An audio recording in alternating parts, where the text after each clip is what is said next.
Well, to build or not to build, the future of the Chargers Stadium sparks really heated debate whenever it's mentioned, even among high schoolers. In fact, one Del Cerro teen's essay outlining a case against a new home for the Bolts has turned into a winning argument. Building a new Chargers Stadium is simply unfeasible for a city on the brink of bankruptcy, and asking taxpayers to carry a significant portion of the cost is unrealistic and unfair.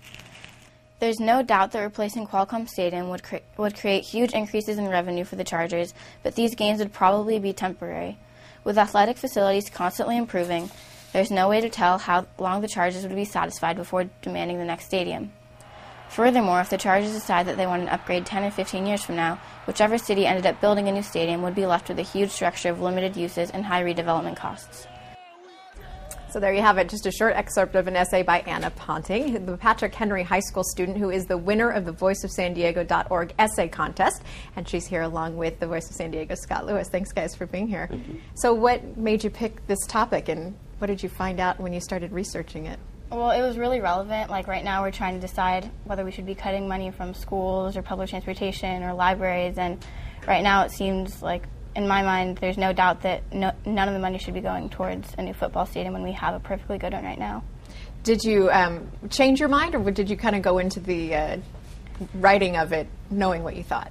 I pretty much knew what I thought. I mean, it has been a pretty prominent issue, and so I had an opinion when I saw the prompt. So, do you think that oftentimes we ignore the opinions of high schoolers and people your age when you have really obviously good things to say? Well, I think we are pretty underrepresented, but I don't know, hopefully things will get out more. Well, and I know that was kind of the point of the essay contest, right, is to see what young people are thinking about issues that matter to all of us in the community. What was the response, do you think?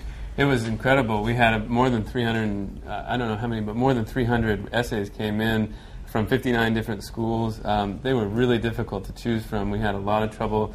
But ultimately, you know, Anna's essay just really nailed everything. You know, each branch of thought she went down, she was able to close off with good evidence, good substance, and good argument.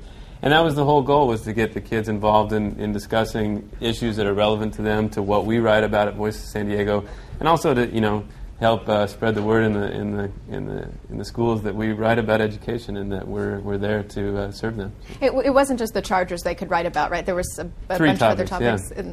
About what were the other ones? Well, they had to choose a side of each of these major debates, and one of them, of one of the major debates, and one of them was that whether the SEALs should be allowed to stay at the beach in La Jolla, and whether teachers should be paid by their merit, or whether the Chargers should be subsidized by taxpayers to build a new stadium.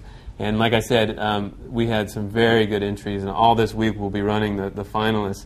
But Anna's essay really just stood out above them. So you're going to be a published writer.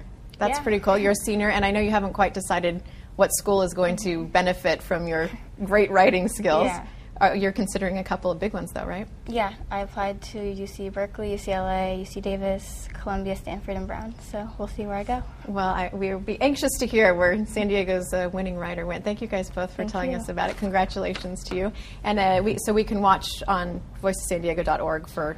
All this week, yeah, we'll be running them, and then hers will finally run on Friday. So we'll cover different topics each time, the SEALs and the teachers, over the next few days. So pay attention. There's some good thoughts in there, some great quotes, too. I'm sure. Marty, we can log on and learn a little bit from our high school friends.